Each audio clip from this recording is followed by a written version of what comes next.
ജീവിക്കുന്നത്. അതുകൊണ്ട് മനുഷ്യന്റെ കണ്ണു തുറക്കണം. ഈ രാത്രി, ചില ആളുകൾക്ക് രാത്രിയാകുമ്പോ നമുക്കൊന്ന് മുങ്ങിയാലോ? ചില ആളുകൾക്ക് പടച്ചവനെ രാത്രി എനിക്ക് ഖബറിനെ ഓർമ്മ വരുന്നു. ഇത് രണ്ടും മനുഷ്യരിലുള്ള അവസ്ഥയാണ് അല്ലെ? രാത്രികാലങ്ങളിൽ നമ്മുടെ കോഴിക്കോട് ബീച്ചടക്കം നമ്മുടെ ടൗണുകളൊക്കെ സജീവമാണ്.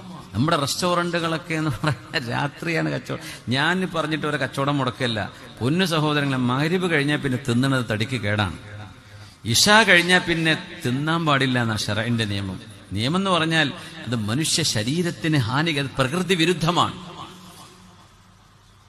രാത്രി ടർഫിലൊക്കെ കളിച്ചിട്ട് പൊറാട്ടയും ബീഫ് അടിച്ചിട്ടാ പോയി കിടന്നുറങ്ങണത്.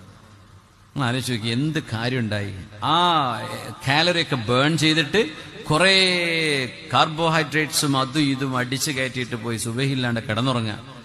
ഇത്രമേൽ അശാസ്ത്രീയമായ, അനാരോഗ്യപരമായൊരു ജീവിതം നമ്മുടെ സമൂഹത്തിലാണ് കൂടുതൽ കണ്ടുവരുന്നത് എന്നത് ഒരു സത്യമാണ്. അത് കോഴിക്കോട്, മലപ്പുറം ജില്ലകൾ ഇങ്ങനെ നോക്കിയാൽ നമുക്ക് മനസ്സിലാവും. രാത്രി സമയങ്ങളിൽ കടകമ്പോളങ്ങളിലെ തിരക്ക് കാണുമ്പോൾ വിശക്കുന്നോ പോയി കഴിക്കണ്ട. അതിനെക്കുറിച്ചല്ല പറയണത്.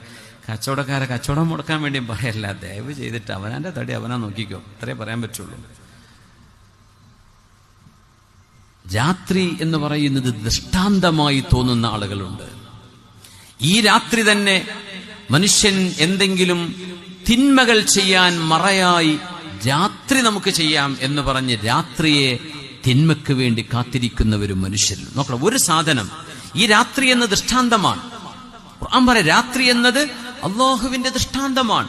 ഈ പ്രപഞ്ചത്തിൽ ഭൂമിയെ അള്ളാഹു കറക്കുമ്പോ സൂര്യന് ഓപ്പോസിറ്റ് ആയിട്ട് വരുമ്പോ ഭൂമിയുടെ അതർ സൈഡ് ഡാർക്കായി പോവാണ്.